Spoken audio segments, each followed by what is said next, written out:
उस जीव की आगे की गति होती है। जहां का जैसा जो आयुष कर्म बांध लिया, वहीं ये जीव जाता। ये तो कर्म बंध की बात हुई, बंध हो कर्म निर्जरा की बात। एक स्वतः है कर्म निर्जरा जो अपने आप होती रहती, एक पुरुषार्थ से की जाने वाली कर्म निर्जरा।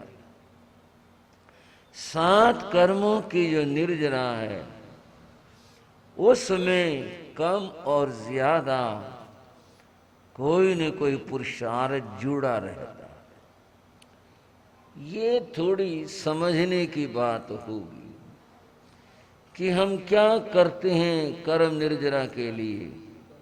यूं नहीं, जो भी कुछ कर रहे हैं उससे कर्म निर्जरा हो रही है और दूसरी ओर से कर्म बंद हो रहा है।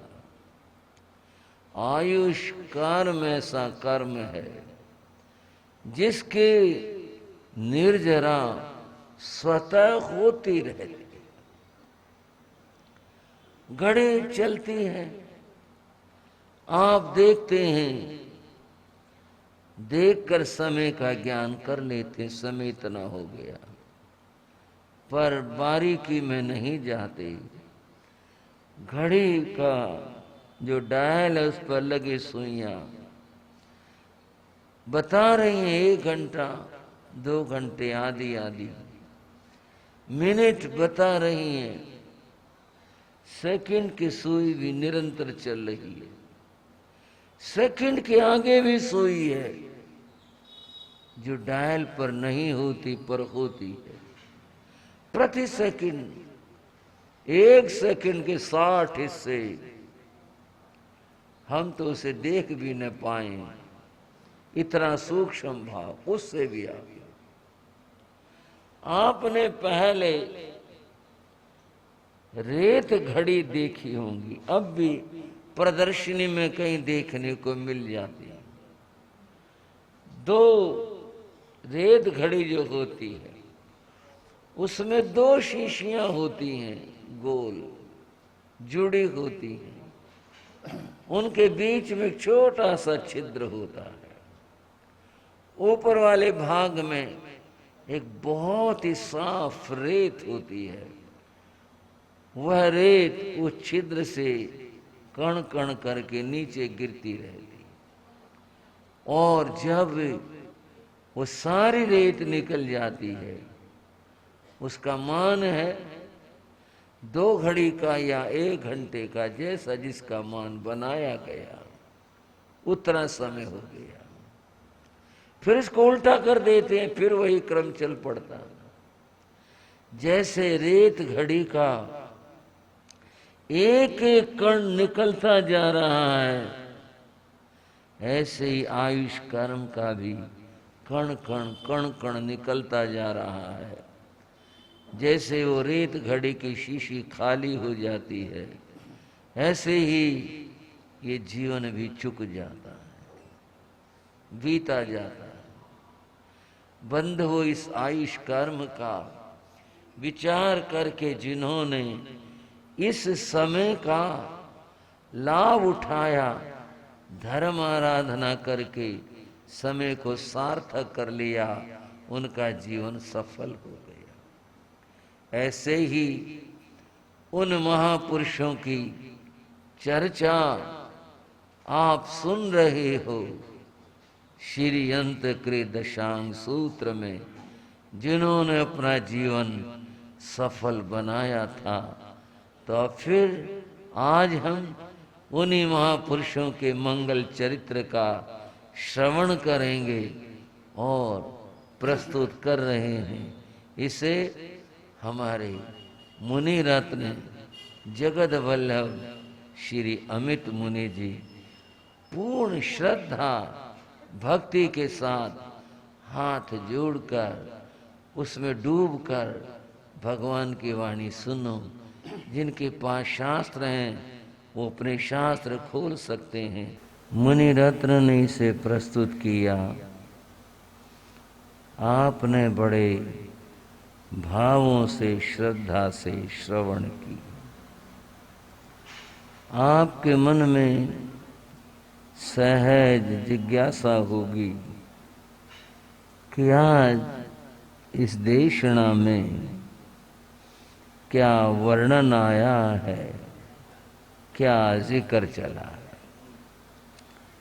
बंधुओं, यह सब मैं आपके सामने रखने का प्रयास करूंगा। इससे पूर्व थोड़ी सी कड़ी पिछली चर्चाओं से जोड़ने का प्रयास करते हैं। बंधुओं, कल आप 5वें वर्ग की वाचना श्रवण कर रहे थे। 5वें वर्ग में 10 महारानियों का वर्णन आया था। कुछ ख्याल में आया होगा। इन 10 में 8 कृष्ण महाराज की पटरानियां थी और 2 उनकी पुत्र वधुएं थी। उनके सहज में स्मृति के लिए नाम उच्चारित कर रहा हूं। पद्मावती, गौरी, गांधारी, लक्ष्मणा, सुसीमा, जाम्बवती, सत्यभामा, रुक्मणी, ये 8 हुई। मूल श्री, मूल दत्ता, ये 2 पुत्र वधुएं हुई। आपने इनके दीक्षा लेने का प्रसंग सुना था। इन्होंने दीक्षा तब ली थी कि जब कृष्ण महाराज ने नगर में घोषणा करवाई थी कि जो कोई अपनी आत्मा का कल्याण करना चाहे, मुक्ति को पाना चाहे, तो वह आत्म कल्याण कर सकता है, दीक्षा ले सकता है। मैं उसका पूरा सहयोग करूंगा और मैं आज्ञा देता हूं। बहुतों ने दीक्षाएं ली थी इस घोषणा के बाद। उसी प्रसंग में इन 10 ने भी कृष्ण महाराज से पूछ करके दीक्षा ग्रहण की थी। दीक्षा ग्रहण करके इन 10 ने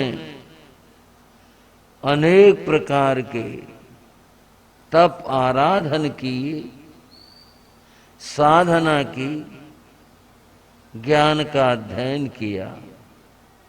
यूं संयम लेकर इन सब ने महान साधना की।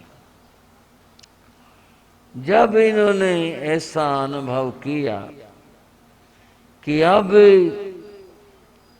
हमारा शरीर और साधना करने में समर्थ नहीं है, तो अब हमें अपनी अंतिम साधना कर लेनी चाहिए।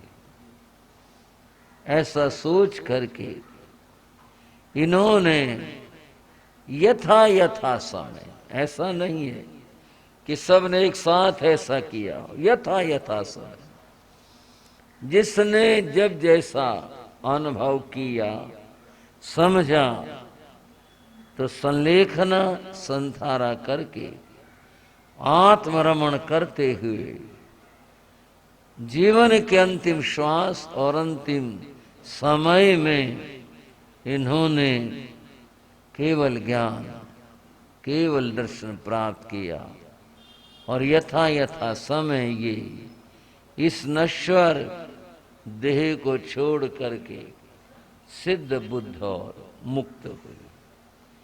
इनकी महानिर्मल आत्मा को हम वंदन और नमन करते। बंधुओं, इस तरह यह पांचवा वर्ग संपन्न हुआ। इसका जिक्र मैं थोड़ा इसलिए मैं प्रस्तुत किया है कि आज पांचवा दिन है, अतएव पांचवें वर्ग का कुछ भाग पूर्ण करके पांचवें दिन के साथ इस बात को जोड़ा। अब हम अपनी स्मृतियों को ले जाते हैं चंपा नगरी के बाहर पूर्णभद्र उद्यान में, जहां पर श्री सुधर्म स्वामी विराजमान थे और उनके सन्निधि में जम्बू स्वामी आदि 5 सुवर्णगार विराजमान थे। वहां का घटनाक्रम स्वाध्याय का समय हुआ। तब जम्बू स्वामी आदि मुनि गुरु चरणों में आते हैं, प्रार्थना करते हैं, गुरुदेव आपने अंतकृदशांग सूत्र के 5 वर्ग सुनाए, हमने सुने। छठे वर्ग में किन महापुरुषों का वर्णन है, उनके बारे में हम सुनना चाहते हैं। उन्होंने क्या साधना की और किस तरह आत्म कल्याण किया, वो सब हम जानना चाहते हैं।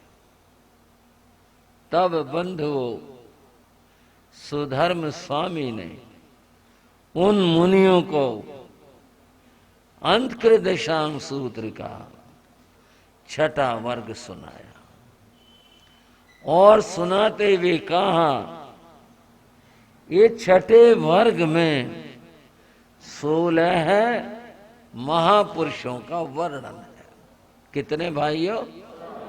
16 महापुरुषों का। 16 महापुरुषों का सर्वाधिक वर्णन इसी वर्ग में हुआ है। 16 महापुरुषों का वर्णन है और उनके पावन और पवित्र नाम इस तरह से हैं: मंकाई, किंकम, मुदगरपाणी, काश्यप, क्षेमक, धृतिधर, कैलाश, हरिचंदन, वारत, सुदर्शन, पूर्णभद्र, सुमन भद्र, सुप्रतिष्ठित, मेघ, अतिमुक्त और अलक्ष्य। ये 16 महापुरुष हैं। बंधुओं, यहां एक बात स्मरणीय होगी और वह क्या है? अभी तक जो आप सुन रहे थे उसमें जितने महापुरुषों का वर्णन हुआ वे सब 22वें तीर्थंकर अर्शनेमिनाथ के समय में हुए। ये बात पहले भी आई थी। उनके समय में हुए, 22वें तीर्थंकर के समय में हुए। अब यहां से परिवर्तन है। परिवर्तन क्या है कि छठे वर्ग से जिन महापुरुषों का वर्णन अब होगा वे सारे भगवान महावीर के समय के। फिर सवाल और 23 में, और मैंने इसकी चर्चा पहले की थी कि ये अंतकृत्य केवल 2 तीर्थंकरों के समय में हुए, 22वें तीर्थंकर के समय में और 24वें तीर्थंकर के समय में, और तीर्थंकरों के समय में अंतकृत्य केवली नहीं हुए, अतएव उनका जिक्र आया ही नहीं है। अब भगवान महावीर का युग है। बंधु मन श्रद्धा से भरा रहा। एक बार हाथ जोड़ करके महाप्रभु को वंदन और नमन करेंगे। शासनपति भगवान महावीर, जिनके शासन में हम अदने से व्यक्तियों को जगह मिली है, उन महाप्रभु को हम वंदन और नमन करते हैं। और एक बार प्यार से बोलेंगे, बोलो भगवान महावीर स्वामी के। 22वें तीर्थंकर के युग में द्वारिका का जिक्र